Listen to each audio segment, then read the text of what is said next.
Minnesota got most of the national attention for the feel-good story that they were, but when it was all said and done, old favorite and old standby in the Western Division emerges. Wisconsin in the Big Ten championship game yet again, headed to Indianapolis to take on Ohio State.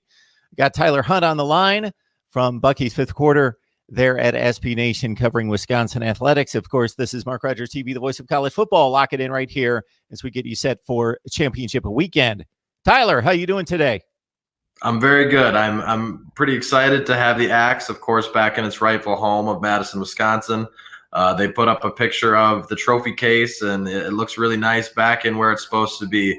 And then, of course, with that comes a trip to Indianapolis, and I'll be driving down on Friday afternoon to go to the game. So who knows what it could be with Ohio State. I know it got ugly last time, but we're excited to be back in the Big Ten championship for the 6th time. Absolutely. So let's, before we focus on Indianapolis, let you bask in the glory of another Western Division championship and winning it against your rival on the final day of the season. Minnesota scores early to go up 7-0, and then Wisconsin really put down their foot on the Gophers and dominated for the most part on both sides of the ball. Yeah, it was really a good effort on both sides of the football. I think on the offensive side, they really did a good job of, knowing that Jonathan Taylor was going to be something that was keyed on and basically saying, okay, they're going to take away JT. They're going to focus and put 8-9 guys in the box to stop him, but we can still use him as a decoy. And I think they did a really good job of getting the ball to other guys, getting other pieces of the offense involved. Quintez Cephas had a huge game once again, and Jack Cohn was excellent last Saturday. And I know he's gotten a lot of flack from fans across the season, but he's been one of the more efficient and solid quarterbacks that Wisconsin's had in the last 10, 15 years. So say what you want about Jack. He had a good game when it mattered most in a pretty tough environment. And on defense, it was a really great effort.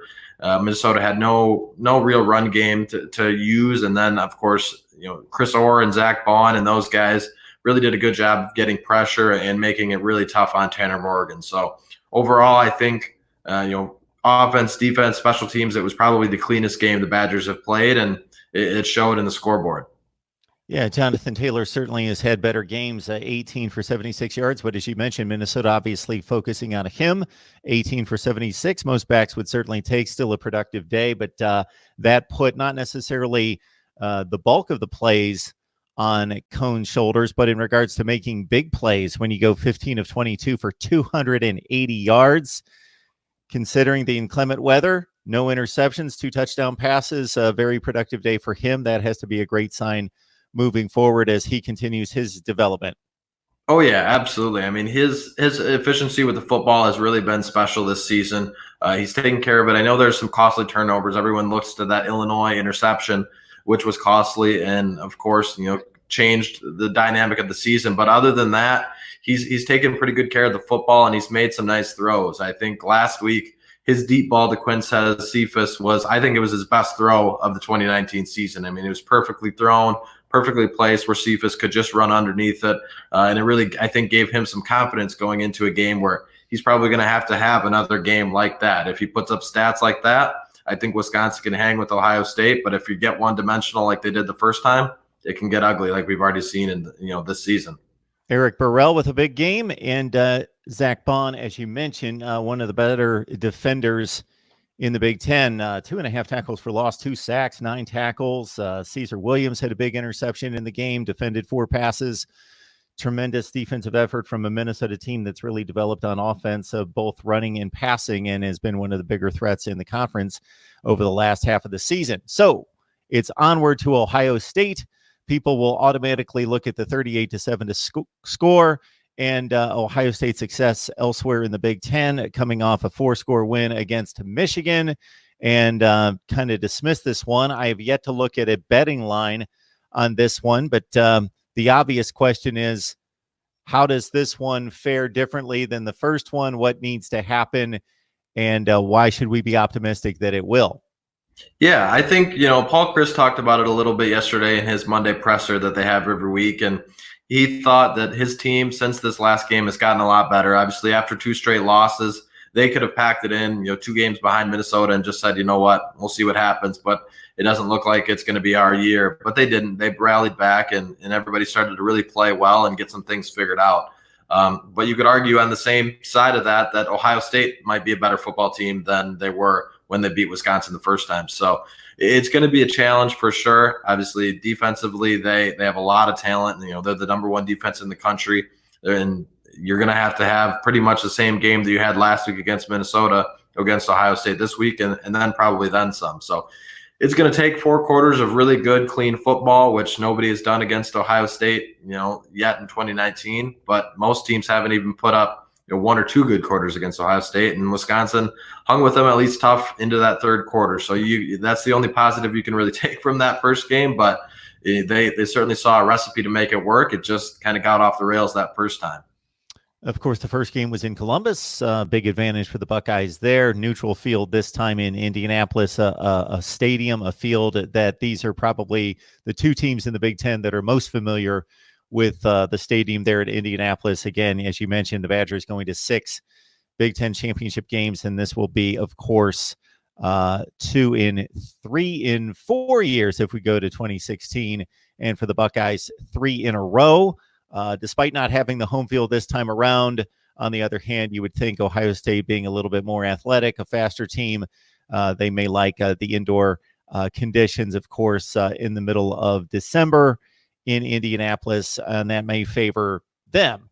On the flip side, I can't back this up, Tyler, but I would expect that if we went through conference championship play, go through the history of the 5 major conferences, I would think that the team that loses the regular season game, when there is one, typically fares better in the rematch. There just seems to be something about, there shouldn't be any more incentive. It's a championship game, but just in regards to having that incentive of, okay, we might be a little bit disrespected.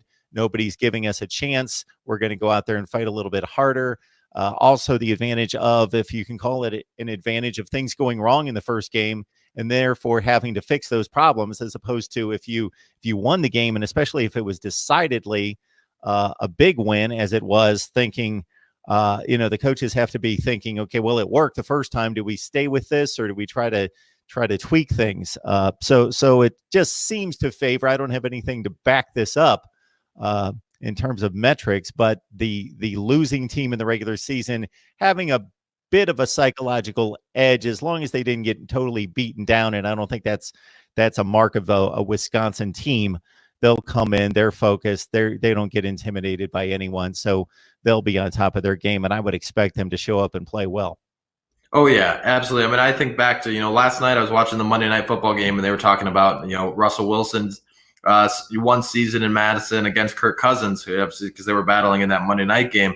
And Michigan State beat them in the regular season, and then Wisconsin came back and got the last laugh in the Big Ten title game. Obviously, I don't like to dig up that Hail Mary by Cousins. That is a dagger in a lot of Wisconsin fans' hearts, but it just shows that, I think your correlation is correct in that, a team like Wisconsin this is their season, and this comes down to, they're not going to the playoff, but maybe you can get to a Rose Bowl if you can, shock the world and take out the number 1 team. So it's been a motivating factor for them all season long. Obviously, since they lost that game, they knew what they'd have to do to get back to this Big Ten title game and get another shot. So it's definitely been in the back of their minds, and I think they're going to come out and put up a fight and see what happens in Indianapolis. And for Ohio State, of course, they had to get off the mat against Penn State, turn around, go on the road, go to Michigan. You would consider that maybe if it was somewhere else in the season to be a bit of a letdown game. Obviously, it's not going to be a letdown game, Ohio State going up against Michigan. So they get psyched up and ready and prepared and sell themselves out and blow out Michigan. So it wasn't necessarily a difficult game in regards to the scoreboard in the fourth quarter. But obviously, all you had to do is look at Ryan Day's comments on the field after the game, and you see how much Ohio State puts into this game.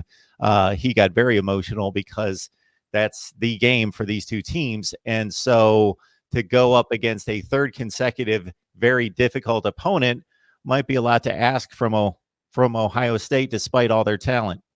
Yeah, I mean it's tough. It's tough to win that many games in a row. I mean, obviously we've got 3 undefeated teams in college football this season, but it's hard to do. It's not the normal. You have 3, 4 teams with battling and undefeated and 1 losses. So teams get tripped up all the time, and obviously, especially when you have a tough stretch like Ohio State has. I think the Badgers are aware of that. They know that this team has got bigger aspirations with the playoff, and maybe they are a little worn down and overlooking this Big Ten championship game. But I assure you, once the Badgers and Buckeyes get going and that first punch gets thrown by one team or the other, that it'll probably refocus on them. So I'm expecting a tight battle like we've seen the last time these two squared off in the Big Ten championship, which is obviously a heartbreaker for a lot of Badger fans. Christmas is coming, folks. Grab the link in the description section below. Use that link when you shop at Amazon. Same shopping experience. Don't have to buy the product. Same deal. Doesn't cost you an extra penny, but helps us build the channel. So if I would draw up 2 statistics for you and hand them to you and say, this is a winning formula just based on these 2 players, I would think Jack Cohn, 0 in the interception column again, would be a big plus, of course. And then not necessarily hitting for some ridiculous high percentage of completions, because that may not be possible against this defense, but similar to what he did against Minnesota, maybe hit on 60% of his throws. Maybe it's a 15 for 25 day. And if he's throwing the ball plus 40 times that they're behind. So maybe a 15 for 25 day for another 250 to 280 with big chunk plays downfield would be key. And what has obviously been the formula for Ohio State winning these big games against Wisconsin, and I believe it's 7 in a row dating to 2010, would be containing some of the best running backs in college football. Jonathan Taylor, Melvin Gordon come to mind, and others. And if we see Taylor, instead of running for 60 or 65 yards in one of these games, has been the norm for the Badgers' big back against the Buckeyes, it's more in the 130 or 140 range. Oh, yeah, absolutely. I think, Jonathan Taylor, just to not only get on the scoreboard and keep this game close, but also to burn some of that clock, to keep that dynamic Ohio State offense off the field. It's going to be important for him to get his numbers.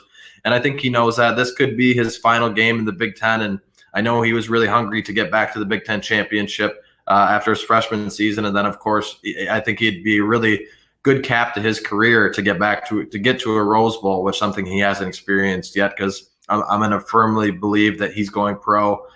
His last game in Camp Randall, he was high-fiving fans running around the stadium. And then normally the axe is only for seniors to chop, but Jonathan Taylor got his chance as a junior. So you have to believe that he's going to take that jump to the next level. So he's going to want to go out and make an impact in his final couple games of his collegiate career. So he's going to have a big game. I think he knows that. He mentioned that in the Big Ten teleconference yesterday, that he knows he's going to have a big game. But at the same time, I think Jack Cohn is going to have to probably put up similar numbers to what he did last week, just simply to make the offense two-dimensional like we saw. I think Wisconsin can get a little conservative at times with Jonathan Taylor, but these last few weeks we've seen aggressive Paul Christ and going for it on 4th down and using other guys, and I think they're going to have to do that again this week. And all Wisconsin needs to do is think back to the championship game from 2 years ago, in which Ohio State statistically dominated the game, controlled the game, would probably be more accurate if you look at total yardage, if you look at the stats. But the Buckeyes made mistakes in the second half, had a 2 or 3 score lead. Wisconsin had the ball with a 6-point deficit on the plus side of the field with a chance to win, despite being outgained considerably, made a few big plays in terms of turnovers, even though Ohio State, again, gashed them specifically in the first half for big offensive plays. And then you can mirror that to the Penn State game, in which Ohio State statistically dominated the game, controlled the game for like 55 minutes, both maybe the first 40 and then the back 10 or 15. But there was a flurry there in the third quarter where Penn State defenders got their hands on the football, stripped it away, got 3 possessions inside the Ohio State red zone, got back in the game.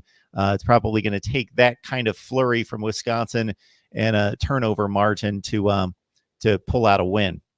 Oh, yeah, absolutely. I think they did a good job of getting pressure on Tanner Morgan last week and forcing some throws and some turnovers that he would like to have back. And they should have had a couple more interceptions. Just when you rewatch the tape, there was a lot of tip balls and stuff like that. It's going to have to take a similar effort to that, getting to the quarterback, getting to Justin Fields.